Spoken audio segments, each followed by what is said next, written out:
Merci beaucoup.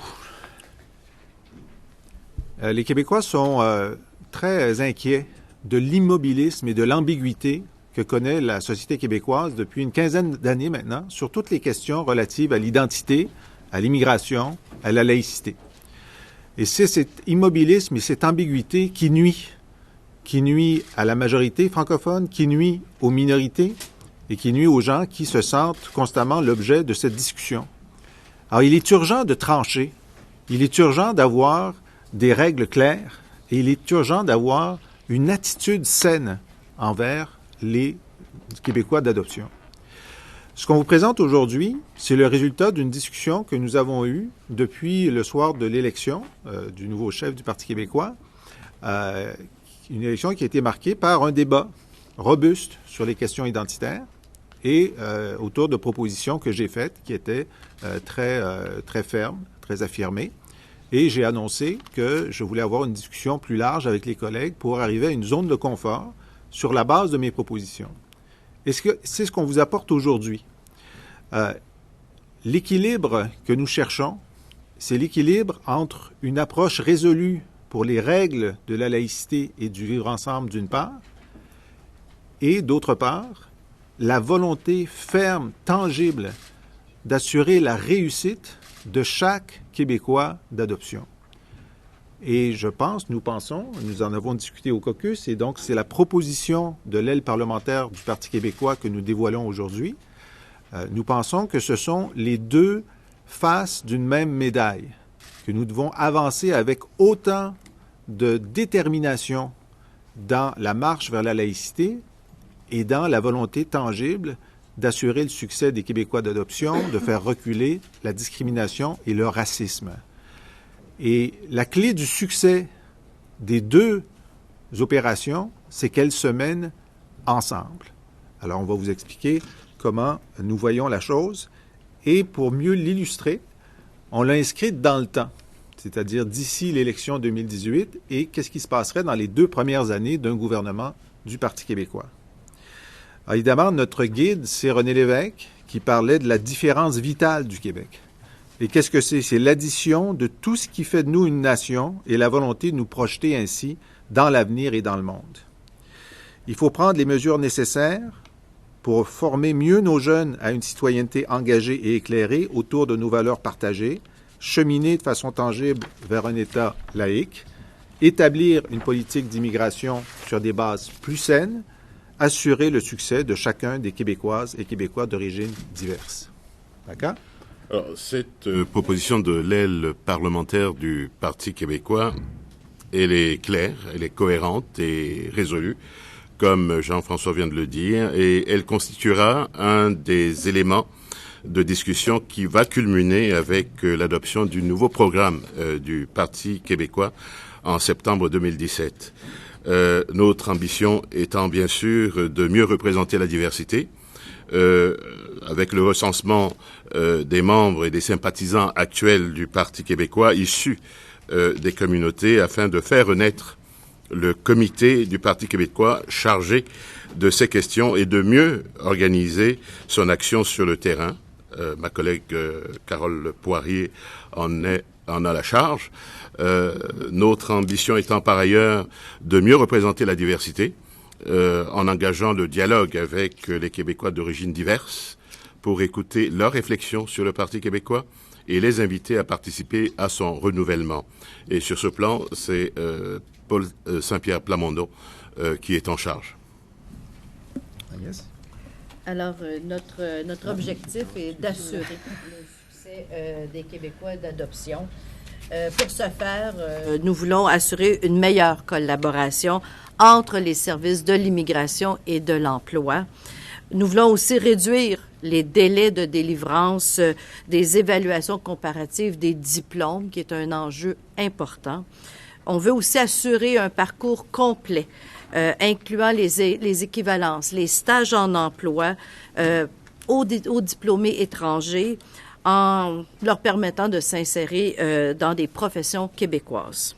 Mais pour assurer ce succès aussi des Québécois, il faut leur offrir une aide financière remboursable pour les immigrants diplômés en formation ou en stage de mise à niveau des compétences.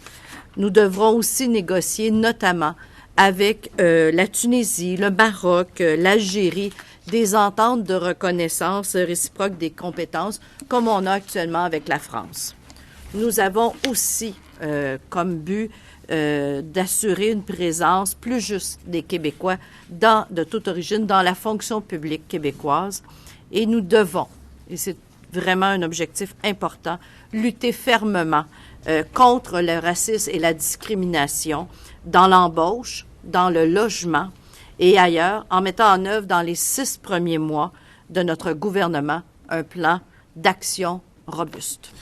Alors, vous voyez, les mesures dont Carole vient de parler et Maca, il y en a qui précèdent l'élection d'octobre 2018, c'est-à-dire que nous voulons que le Parti québécois soit plus représentatif de la diversité avant son élection et que donc des Québécois d'origine diverse participent à la définition de ce que sera la plateforme en matière d'identité et d'intégration.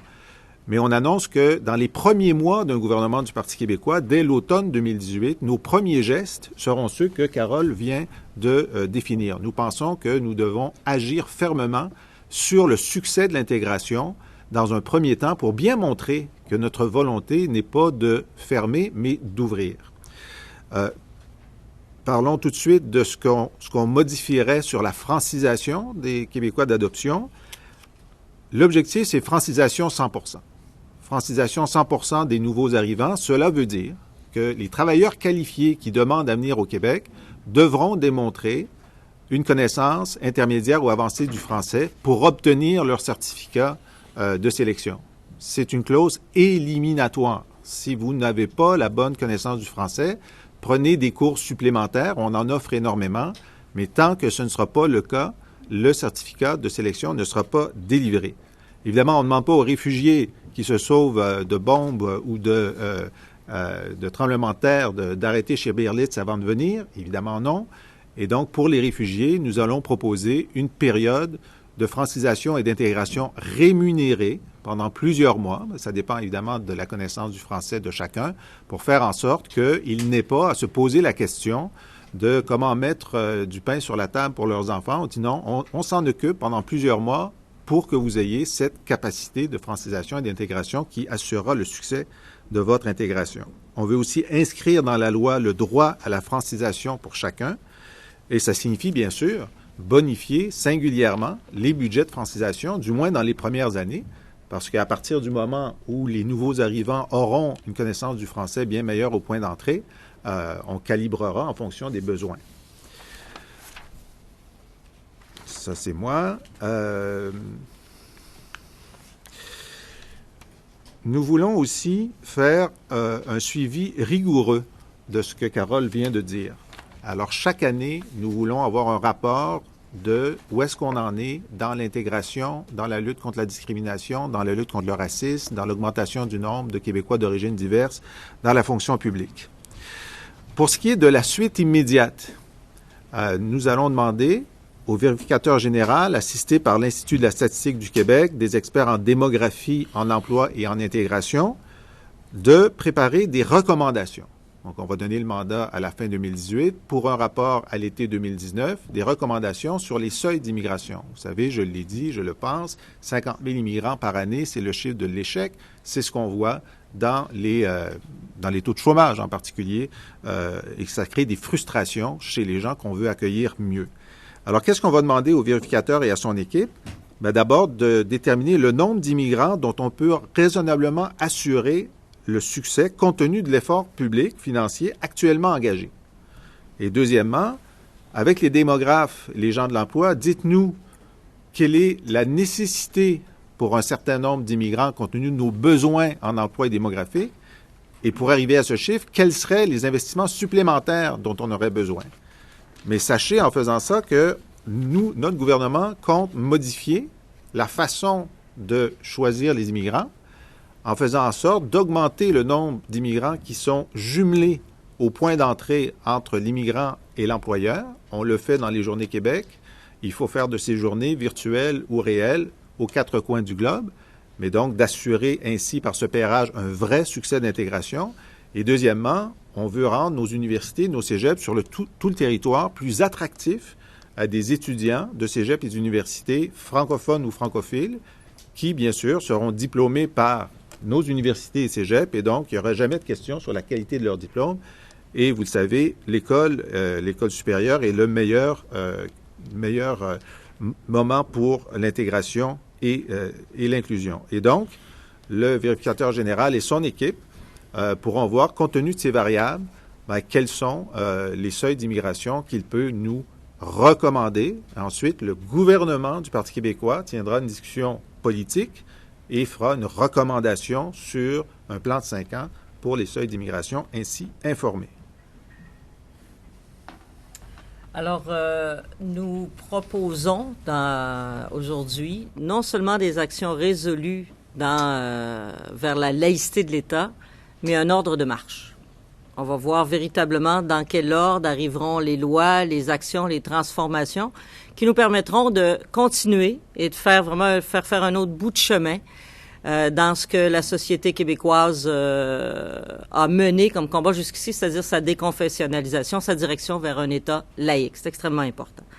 Alors, d'abord, il faut apprendre la citoyenneté. C'est la meilleure façon de travailler en prévention des débats sur le phénomène religieux, c'est que les gens comprennent bien qu'est-ce qu'être un citoyen ou une citoyenne québécoise, quels sont nos droits, quels sont nos devoirs. Alors, apprendre la citoyenneté dès la fin 2018.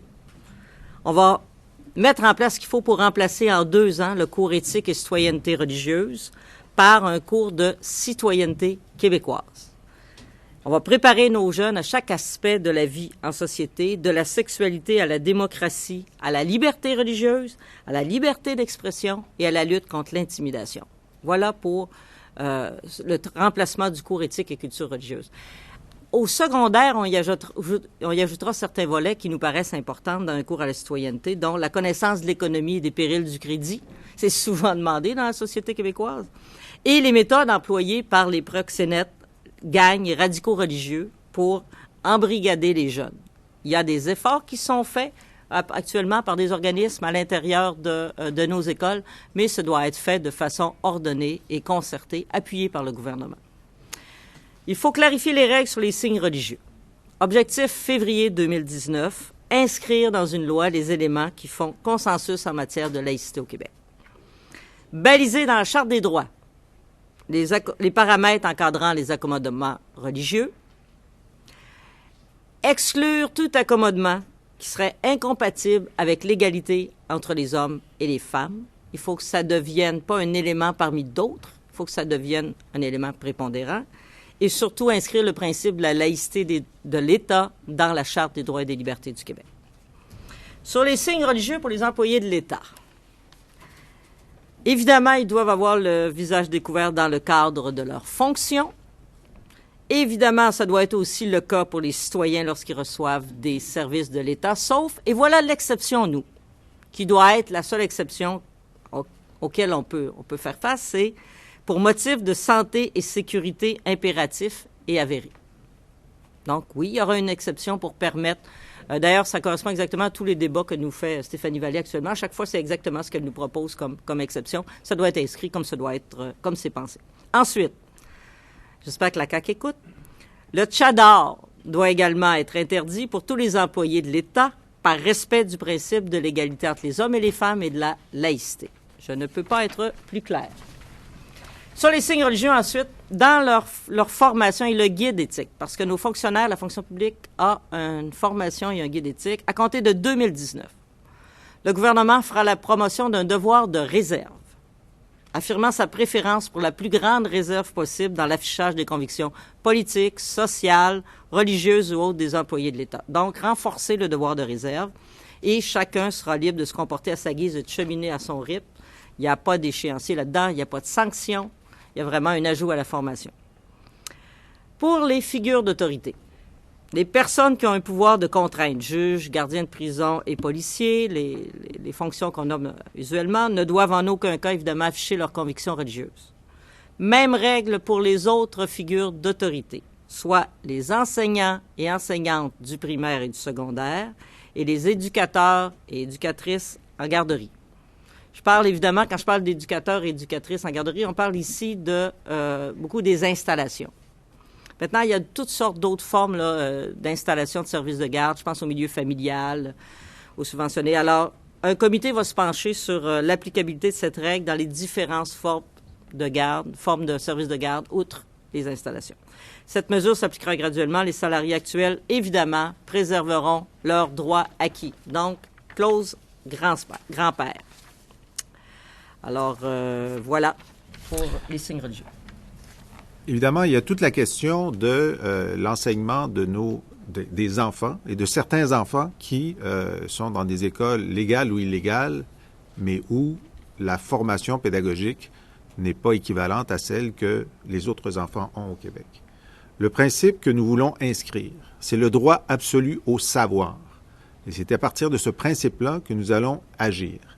Alors, ça signifie que le parcours pédagogique ne peut en aucun cas être écarté devant des considérations religieuses ou autres, que l'école soit publique ou confessionnelle. L'école à la maison, ça existe, mais ça ne peut pas être utilisé pour soustraire des classes entières d'enfants à leur accès au savoir et à leur participation à la société québécoise. C'est le principe qui va nous guider. Sur les signes religieux, dans l'espace public, comme je l'avais indiqué en campagne, une équipe de parlementaires et d'experts examinera les expériences étrangères en matière de présence du voile intégral dans l'espace public. Il y a 10 démocraties européennes qui ont débattu de ces questions et qui ont apporté des réponses différentes. Et cette équipe déposera ses propositions au gouvernement à l'automne 2019. Comme je l'ai dit au début, le succès repose sur cet équilibre. Et vous nous avez entendu passer autant de temps à vous parler de l'importance d'assurer le succès d'intégration des Québécois d'adoption que sur les règles, sur la laïcité, sur les signes religieux, sur le cours d'éducation à la citoyenneté qui doit être à la fois un cours pour comprendre comment fonctionne notre démocratie, pour assurer d'avoir des citoyens éclairés, critiques, et aussi pour les prévenir contre la radicalisation, l'intimidation, les gangs, les prédateurs sexuels. On est dans le Québec du 21e siècle.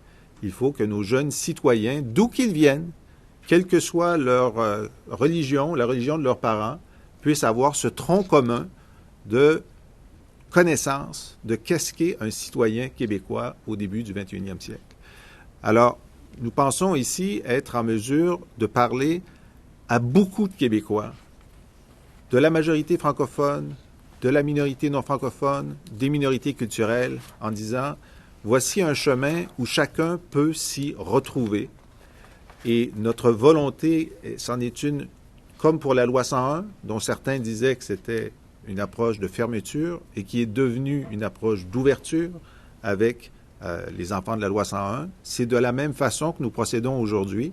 Nous pensons que des changements sont nécessaires pour que le Québec soit plus inclusif. Et il n'y a rien de mieux que d'être bien dans sa peau pour pouvoir être ouvert à l'autre. Il n'y a rien de mieux que de savoir quels sont les repères pour pouvoir bien s'intégrer à une société d'accueil. On est prêt pour vos questions. Alors, on va commencer avec... D'abord, si vous avez des questions, n'hésitez pas à m'en faire part. On va commencer en français avec Hugo Lavallée, Radio-Canada. Oui, bonjour, Monsieur Lisée. J'ai parcouru votre document rapidement. Les propositions qui y sont mentionnées me semblent assez semblables à celles que vous aviez mises de l'avant durant la course à la direction du Parti québécois, peut-être à quelques différences près.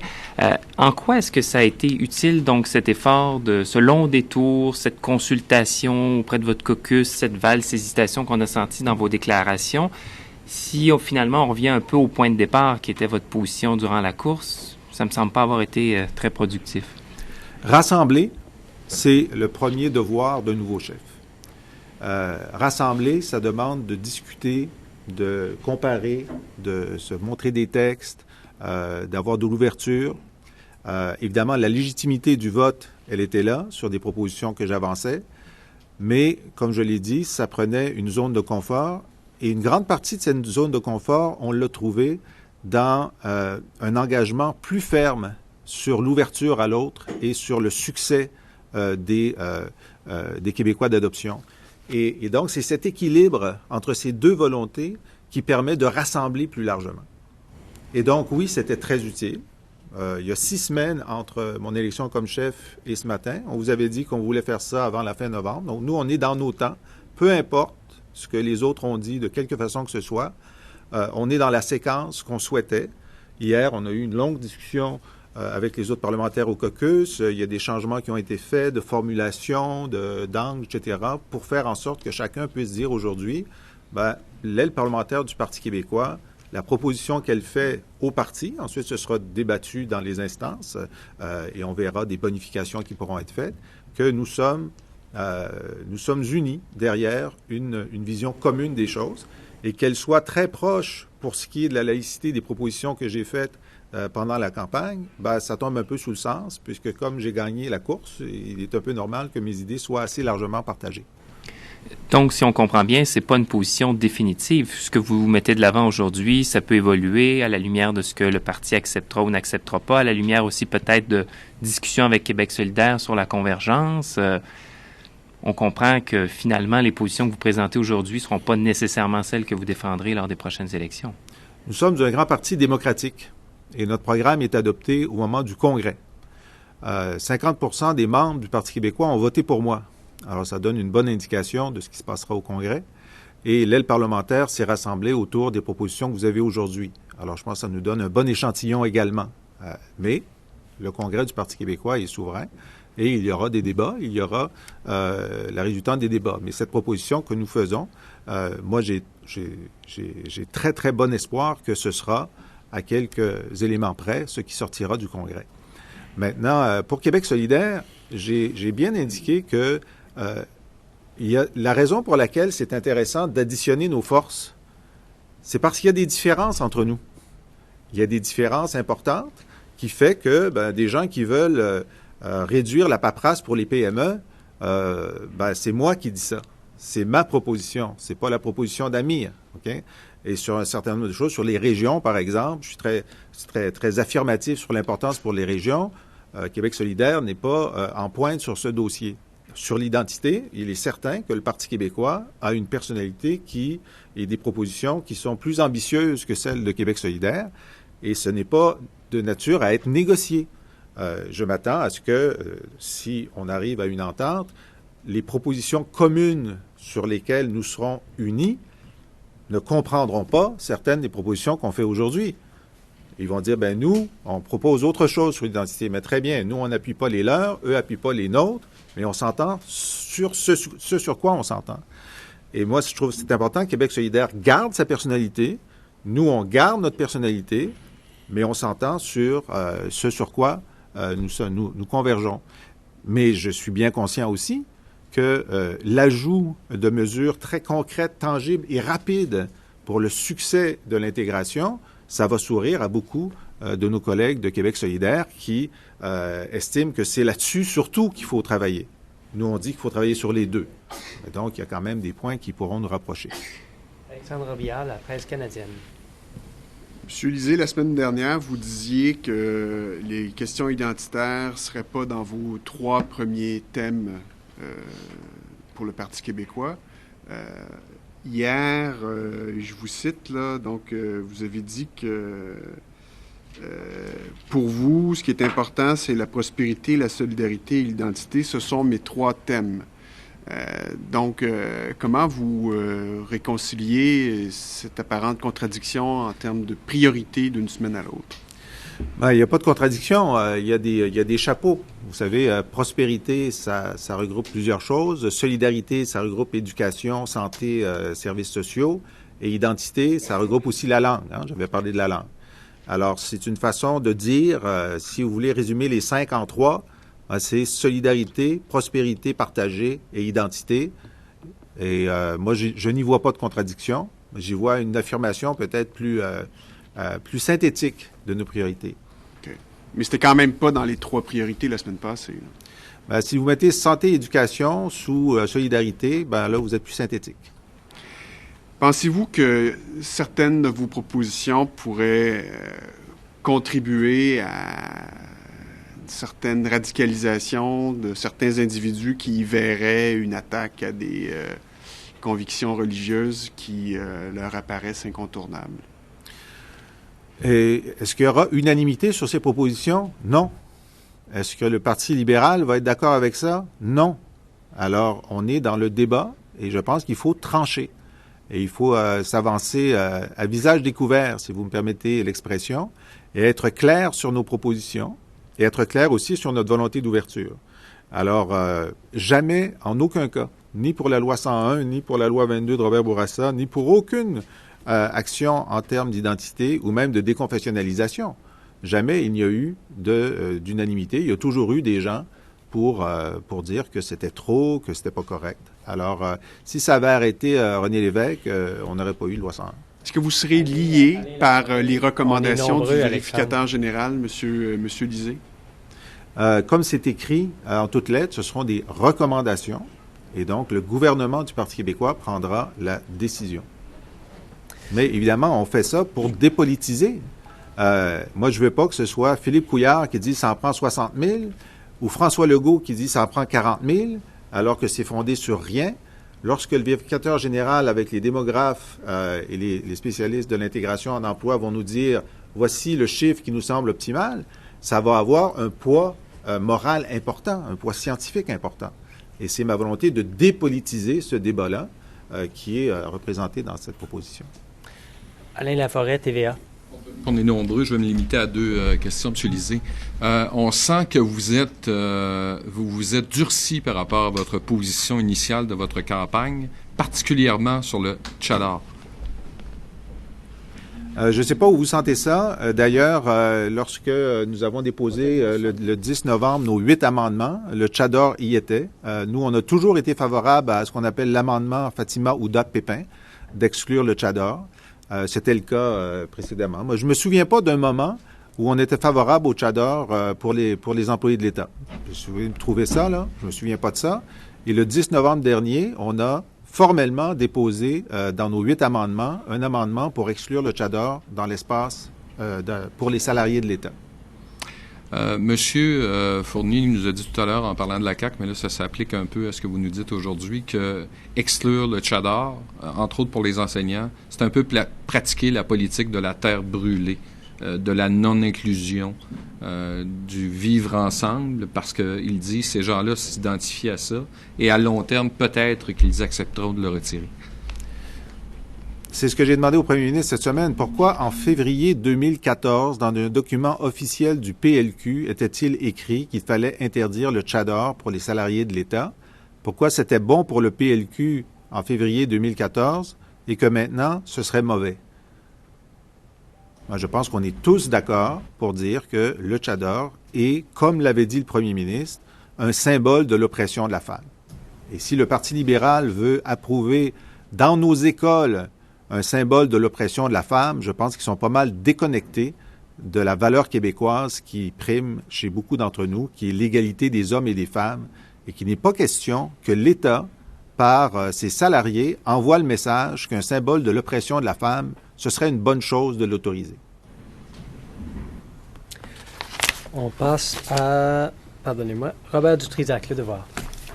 Bonjour. C'est assez différent de ce que vous avez affirmé à la presse, là, mais disons que je ne sais pas si c'était le contexte ou là où vous étiez, là, mais il reste que là, si sur le plan politique, ce que vous voulez faire, c'est vous situer essentiellement entre le pôle QS-PLQ et la CAQ. C'est ça qu'il faut comprendre, là. Essayer de définir une position mitoyenne, équilibrée, comme vous dites. Vous surestimez toujours le calcul politique. C'est nos convictions. Nous, on est guidés par le bien commun. Qu'est-ce qui serait le mieux pour le Québec dans les années qui suivent? Un sondage disait il y a 2 semaines que nous formerions un gouvernement minoritaire. Je pense que c'était un excellent sondage. Alors, donc, on a une responsabilité de se préparer à proposer quelque chose aux Québécois qui soit résolu et raisonnable. C'est notre seule motivation et nous pensons que, à la longue, ça marche. Être résolu et raisonnable et équilibré, à la longue, ça marche. Et donc, on est exactement dans notre plan de match. Moi, je suis très content d'en être ici aujourd'hui avec vous. Vous voulez tabler sur une prédominance de la valeur de l'égalité homme-femme. Est-ce qu'il faut comprendre à ce moment-là que vous allez utiliser la clause dérogatoire pour les deux chartes, là, compte tenu de ce que, par exemple, la Commission des droits de la personne peut nous dire? On n'écarte rien. On n'écarte rien. On va voir ce qui va se passer avec le projet de loi 62. Nous, on a proposé nos 8 amendements. On est un peu sceptique de la façon dont le premier ministre réagit à ça. Donc, on sera fixé assez rapidement. Et on va voir dans les 2 ans qui viennent qu'est-ce qui va se passer avec les tribunaux sur ce qui aura été voté dans 62. Ça va nous donner plus d'informations. Mais évidemment, nous, on n'écarte rien. On veut que ces choses-là soient clarifiées le plus rapidement possible pour la vie des Québécois. Pour arrêter d'empoisonner le débat public avec des questions qui sont importantes, qui auraient dû être réglées il y a 10 ans, mais que les libéraux refusent de régler. Francisation, pas d'obligation, mais un objectif à 100% de francisation pour les travailleurs qualifiés. Donc, il n'y aura rien de prévu pour les femmes au foyer, pour la question de la réunification familiale. Je pense notamment aux propositions de la CAQ. Là, vous n'allez pas jusque-là. On va faire le maximum. On va faire le maximum. Et effectivement, même sous Diane de Courcy, la question de la connaissance du français chez les conjoints, c'est inclus dans notre proposition et ce l'était déjà avec Diane. Je vous rappelle qu'on est nombreux et que, si possible, essayons de nous en tenir à une question et une sous-question. C'est au tour de Patrick Belrose de Huffington Post. Monsieur Lisée, sur les enseignantes et les éducatrices, vous allez plus loin que pendant la course à la chefferie, proposer d'interdire les signes religieux. Pourquoi aller plus loin dans votre proposition alors que vous avez été élu à peine 2 mois? Bien, c'est ce que la discussion nous a permis de faire. Alors, sur la discussion avec les collègues, donc les membres du caucus, les consultations qu'on a faites, le point d'équilibre, il était là aussi. On pense que les Québécois sont prêts à faire ce pas et que, puisqu'on va agir sur les figures d'autorité, évidemment, il n'est pas question sur les hôpitaux, par exemple, c'est toujours pas là. On pense que la formation et la nette préférence du gouvernement et de l'Assemblée nationale pour le devoir de réserve va s'appliquer dans les hôpitaux, dans le système de santé. Mais pour l'éducation, il nous a semblé qu'effectivement, la figure d'autorité incluait les enseignants et les enseignantes. Oui. Le caucus qui vous a incité à aller plus loin sur cette question. C'est la discussion, oui, absolument. C'est rassembler, c'est ça aussi. Petite question pour M. Coteau. Pendant la course à la chefferie, vous avez dit que les propositions de M. Lisée chatouillaient les parts sombres de nos âmes. Qu'est-ce qui fait qu'aujourd'hui, vous êtes à l'aise avec ces positions? Nous sommes loin de la course, déjà, et loin derrière nous. Et rien de ce qui portait à faire ce genre de commentaires n'a occupé nos réflexions hier, en début d'après-midi et hier soir. Le résultat que vous avez devant vous aujourd'hui fait consensus et tout le monde a conflué, permettez-moi l'image, sur la base des propositions de Jean-François. Fâcheuses ont été reportées à plus tard. Oh, il n'y a pas de discussion fâcheuse. Tout va bien. Philippe Vincent Foisy, Cogeco. Bonjour, M. Lisée. Quand on dit interdire des signes religieux chez les enseignants, les éducateurs et compagnie, on va jusqu'où? Est-ce que c'est ostentatoire? Est-ce que c'est la petite croix? On va où? Bon, d'abord, le droit acquis des salariés actuels est protégé. Ça, c'est très, très important. C'était mon combat depuis très longtemps. Et je suis très heureux de voir que ça fait consensus. J'ai été très attentif lors du dernier débat sur un certain nombre de gens qui disaient « Ah, on sait bien, les signes ostentatoires sont plus nombreux chez les Juifs, les musulmans et les Sikhs que chez les chrétiens, dont les signes sont moins ostentatoires. » Et c'est pourquoi vous ne voyez pas le mot ostentatoire, là. On veut mettre tous les signes religieux et les signes de conviction. D'ailleurs, vous voyez, on fait exprès de dire les signes de conviction, y compris religieux. Ça veut dire le bouton de Greenpeace, la casquette « J'aime les baleines » ou je ne sais trop. Lorsqu'on est employé de l'État, Et dans le cas où on l'applique, c'est-à-dire aux nouveaux enseignants, aux nouvelles éducatrices et aux figures d'autorité actuelles, on dit, écoutez, le principe général, on n'est pas anti-religieux, on pense que quand on travaille pour l'État, on n'a pas à afficher ses convictions de manière ostentatoire ou non. Alors, ça aussi, c'est un changement. On a entendu les remarques qui me semblaient légitimes de la part de gens qui disent, on sait bien, là, vous visez certaines religions. Non. Nous voulons la réserve sur toutes les convictions et toutes les religions. Une petite... Je peux faire une sous-question? Ben, parfait. Prenez-en tous une, il n'y a pas de problème. Mais juste deux? Ben, avais-tu une sous-question? Je vais nous poser une. Je m'excuse dans ce cas-là. Par rapport à... Vous engagez-vous, dans le fond, à ne pas interdire les signes dans la fonction publique? Est-ce que... Ou ça va mener, ultimement, à une possible interdiction des signes religieux dans la fonction publique? Nous, ce qu'on dit aujourd'hui, c'est la bouchée qu'on peut prendre pour 4 ans, c'est celle-là. La société, elle évolue. On s'engage à faire ça et pas plus. Ensuite, il y aura une autre élection, il y aura un autre débat. On verra comment ça a évolué. Est-ce que ce sera nécessaire de faire plus ou de corriger? C'est pas un débat pour maintenant. Mais on pense qu'avec ce qu'on a ici sur la table, on peut stabiliser la situation. Enfin trancher. Et il y a des effets qui vont se voir sur les années. Puisque ce sont les nouvelles embauches, ça va prendre plusieurs années avant de voir l'effet sur l'ensemble. C'est les nouvelles embauches et l'expression d'une nette préférence. Donc, on dit, écoutez, ça serait bien que ça se fasse. Est-ce que les mentalités vont changer? Elles ont changé au Québec depuis 40 ans sur tellement de sujets où les mentalités ont changé. Nous aussi, on compte là-dessus de faire changer les mentalités en s'y prenant de façon plus graduelle, de façon plus respectueuse, en ayant une logique d'adhésion à ces principes-là. Louis Lacroix, Cogeco. Est-ce que vous êtes assuré que toutes les propositions que vous présentez aujourd'hui en matière de signes religieux, etc., est-ce qu'il y a une base juridique à ça? Est-ce que vous êtes assuré d'avoir des avis juridiques afin d'être certain là, que tout ça ne contrevienne pas aux chartes? Le problème des chartes et des avis juridiques, c'est que les juges changent d'avis. Et effectivement, on peut avoir des avis juridiques qui nous disent, écoutez, la façon la plus stricte que la Cour suprême a interprété la Charte fédérale ces dernières années, ils diraient non. Mais si on regarde 2 de leurs arrêts récents, ça se pourrait qu'ils disent oui.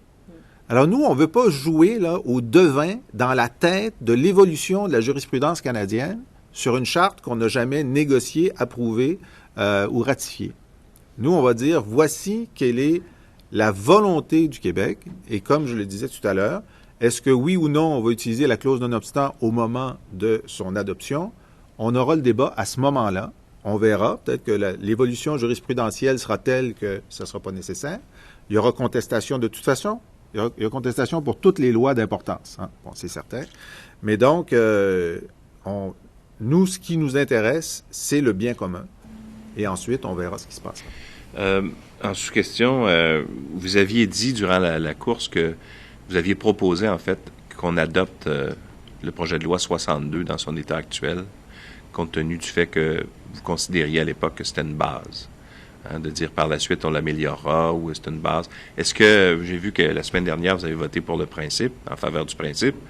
Est-ce que vous êtes toujours dans cette même ligne de pensée? Est-ce que vous croyez que dans l'état actuel, si même en n'apportant pas d'amendement à PL 62, on pourrait l'adopter pour constituer une base sur laquelle par la suite on pourrait progresser, par exemple? Ce que j'ai toujours dit, c'est que si on peut faire un pas en avant, on va le faire. Et je n'attendrai pas qu'il y ait le programme du PQ dans la loi 62 pour juger si c'est un pas en avant ou non. Alors, on a déposé le 10 novembre 8 amendements. Si les 8 amendements sont adoptés, on va voter pour, à moins qu'ils nous mettent quelque chose dans le sens inverse. Bon. S'ils ne sont pas adoptés, on va juger à la qualité de l'arbre. OK? Encore là, et ce qui nous distingue peut-être d'autres partis qui sont des jusqu'au-boutistes, de dire, écoutez, est-ce qu'on peut progresser?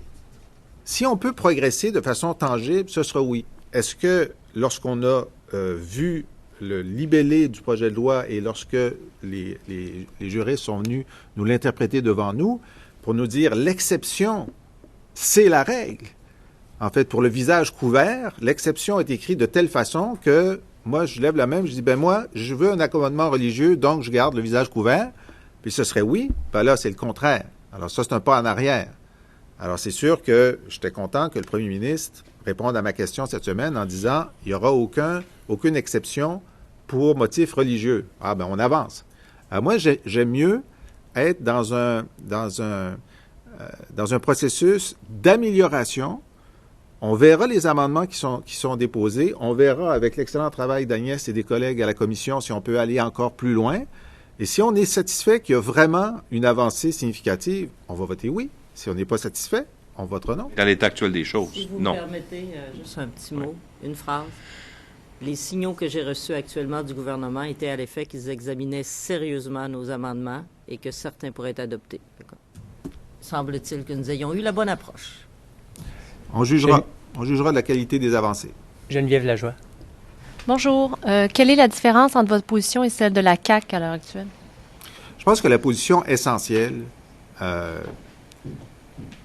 c'est que nous, on veut vraiment le succès des Québécois d'adoption et qu'on travaille fort là-dessus et qu'on cherche des mesures pour faire en sorte qu'ils aient les stages, ils aient la reconnaissance des diplômes rapidement, qu'on va...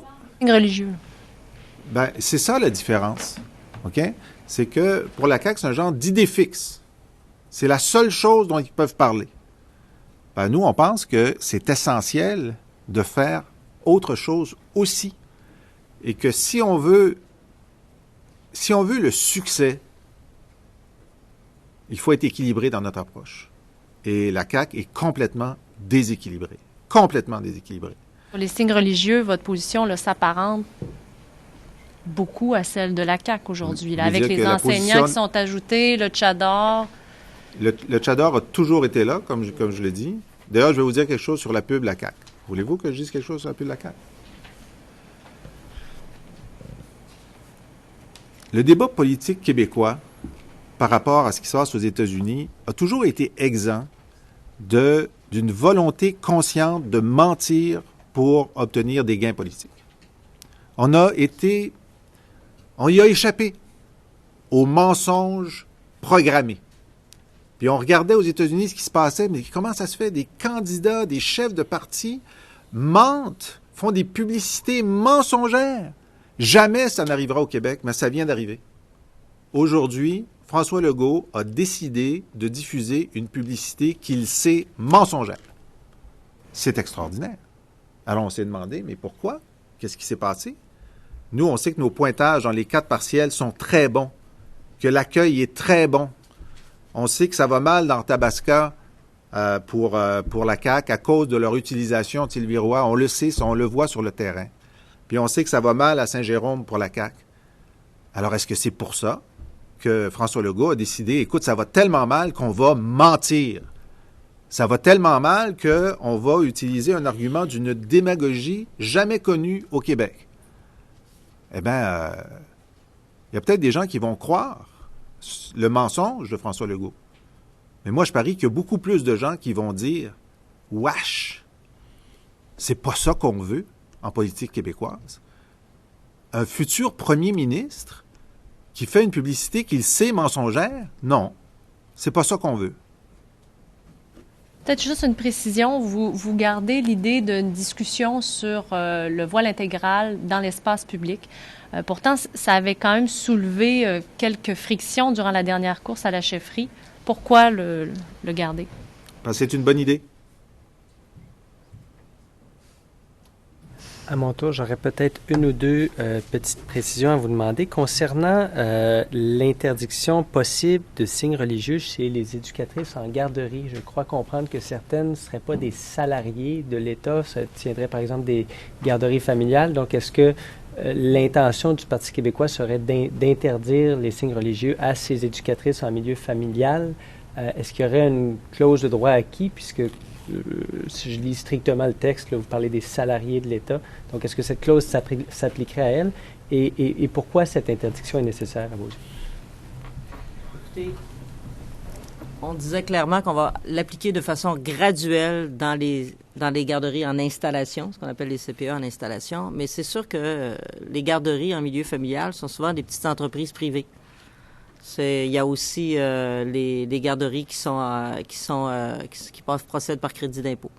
Alors là où on a affaire véritablement pour nous aux installations, ce qui est les salariés de l'État, là, on parle de l'imposition graduelle.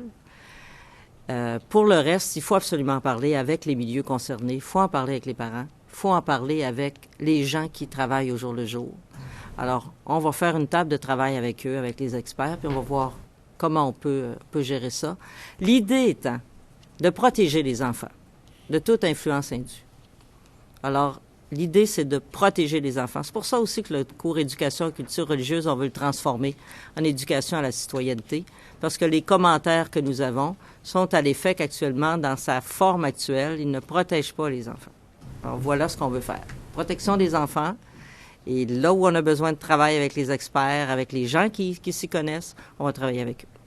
Monsieur Lizy, vous avez eu un débat très musclé pendant la course à la direction avec Alexandre Cloutier sur la question identitaire. Je ne peux m'empêcher de remarquer qu'il n'est pas ici aujourd'hui. Est-ce qu'on doit voir son absence ou interpréter son absence comme un malaise de son côté? Non, pas du tout. En fait, les gens qui sont ici représentent les dossiers qui sont en jeu dans la présentation. Donc, le président du caucus qui représente le consensus du caucus, Carole qui a les responsabilités d'immigration et de communauté culturelle, et Agnès qui a la responsabilité de laïcité.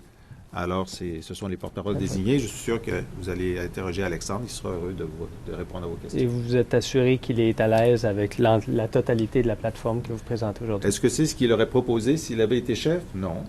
Est-ce qu'il fait partie du consensus? Oui. On passe en anglais. Philippe Vincent aurait une dernière question. Dans les signes religieux, est-ce que ça inclut la croix cachée en dessous du chandail ou des tatous? Les signes visibles. On passe en anglais. Maya Johnson, CTV. Mais il n'y aura pas de fouille à nu. Non. Même respectueuse. Juste une précision, M. Lizy, dans toute votre approche, là, parce qu'au début, on a parlé beaucoup des signes religieux et identitaires, est-ce que vous tentez de rebâtir, et cette question-là est toujours plate quand on vous la pose, mais je vous la pose quand même, est-ce que vous tentez de rebâtir le pont de 95 une nouvelle fois? Le pont de 95, qu'est-ce que vous voulez dire? Du référendum de 95. Quel pont? Le pont qui a été coupé avec les minorités. Ah! Ben, écoutez, est-ce que vous allez y arriver avec ça? Notre volonté, elle est très ferme. Et d'ailleurs, vous voyez, ce que Carole va faire, d'abord, c'est recenser tous les membres des communautés qui sont des sympathisants ou des membres du Parti québécois, parce qu'il y en a pas mal plus qu'on pense. Dans nos campagnes à la chefferie, il y en a eu beaucoup qui se sont ajoutés. Et donc, on a une force d'attractivité dans les communautés plus grande que même avant le discours de 95. Moi, je suis très optimiste sur notre capacité, dans les 2 années à venir jusqu'à l'élection, de démontrer concrètement que la présence de la diversité québécoise, elle est tangible et visible à l'intérieur du Parti québécois. Et oui, d'abord, vous savez que dans les communautés, il y a des laïcs, il y a des gens qui sont très engagés pour la laïcité. Hein, et elle est multiforme. Les communautés, les Québécois de la diversité sont multiformes. Il y a des gens qui ont les mêmes objectifs que nous, les mêmes propositions que nous. Mais ce qui est important aussi, c'est qu'ils disent, oui, mais qu'est-ce que vous avez à dire pour nos jobs? OK? Vous parlez des signes religieux, OK, là. Mais qu'est-ce que vous avez à dire pour nos jobs, pour qu'on soit reconnu, pour qu'on ait des bons salaires? On dit, ben c'est ça, vous avez raison. Il faut parler de ça énormément. Arrêtez la discrimination, arrêtez le racisme, faire en sorte, arrêtez de briser des vies en faisant venir des travailleurs qualifiés, qui sont qualifiés, mais qui n'ont pas des emplois à la hauteur de leur qualification. Il faut travailler aussi fort là-dessus que sur les signes religieux. CTV. Hello, everyone. Mr. Lizy, I'm looking at the wording in the press release, and it says that the Parti québécois has always defended the Québécois identity, but in more of a defensive way, and now you're moving towards a positive, serene, and inclusive approach. So is that an acknowledgement that your previous strategic ways of doing things, was that a failure? No, I think we're at the next stage. We're at the next stage. I think when Bill 101 was passed, you know, the situation was dire, and it was a defensive measure. Now what we say is that we want to have our students learn about citizenship, about freedom of religion, the freedom of expression, and be advised of the perils of credit, of radical Islam, and of sexual predators. This is a positive way. We have to go forward on that.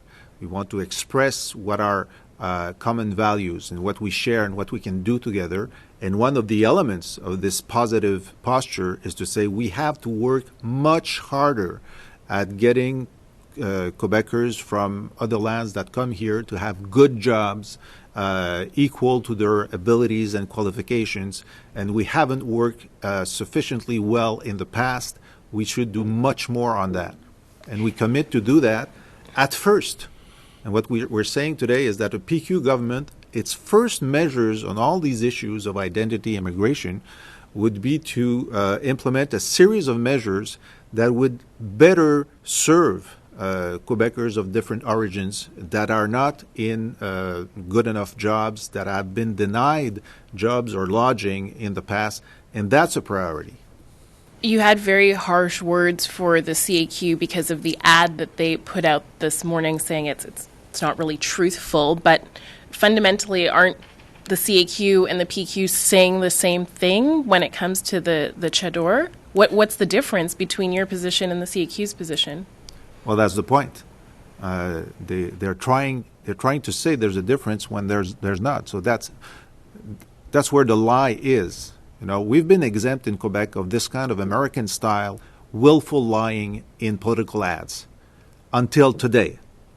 Today, François Legault decided to willfully emit a lie, and that's the first time we see this here. I think he believes that some people, that it will stick. What I believe is that most Quebecers will see that and be revulsed by a Quebec politician that resorts to lying to try to make political points. Now, we know that it's going well in the 4 by-elections and that it's not going well for the CAQ in the by-elections. So is that why they decide to go all out and resort to lying, to trying to hold on to some votes? Well, it's pathetic. Merci. Ryan Hicks, CBC. Just dovetailing on that, taking away in that CAQ ad, taking away the text and just let's look at just the image and the image of a woman in a chador in a negative ad. Is that something you would be comfortable with as party leader, that your party would use in an election, using the image of a woman in a chador or any kind of religious clothing in a negative ad? I see your point. Someone has said that the chador itself is a symbol of oppression of women. That person is Premier Philippe Couillard last year. And I think he was right then. He changed his mind now. And I'll keep it at that. My question is more looking into the next election. Mm-hmm. If your people came to you and said, let's put out this negative ad that with an image of a woman in a chador or a niqab, would you be comfortable with that? I would be uncomfortable. Okay. My other question is on the burqa consultation. So you said it's a good idea. Why is it a good idea, and will you speak to women who wear a burqa as part of this consultation? Well, the consultation will go to what other democracies have done when they dealt with that, and they've dealt with it in different ways.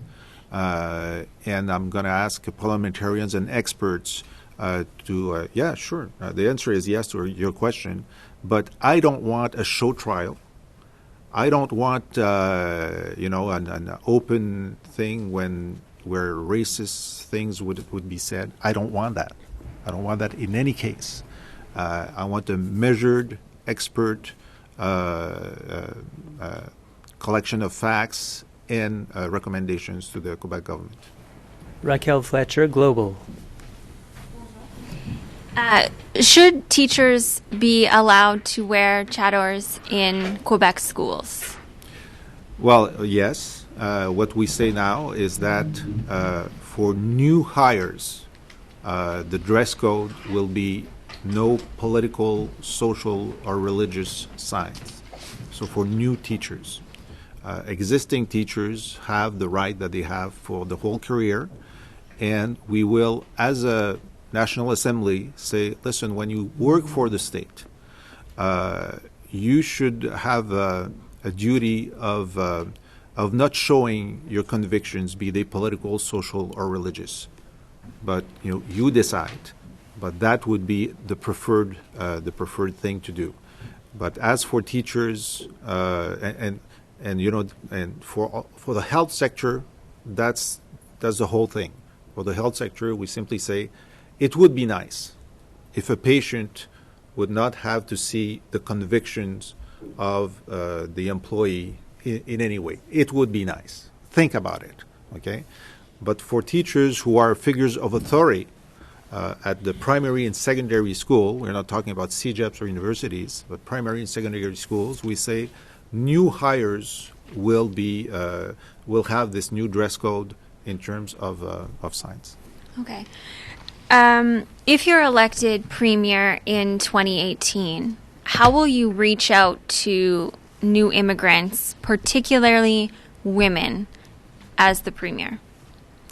Well, I will by being more forceful than any premier before me in fighting against racism and discrimination. That's clear.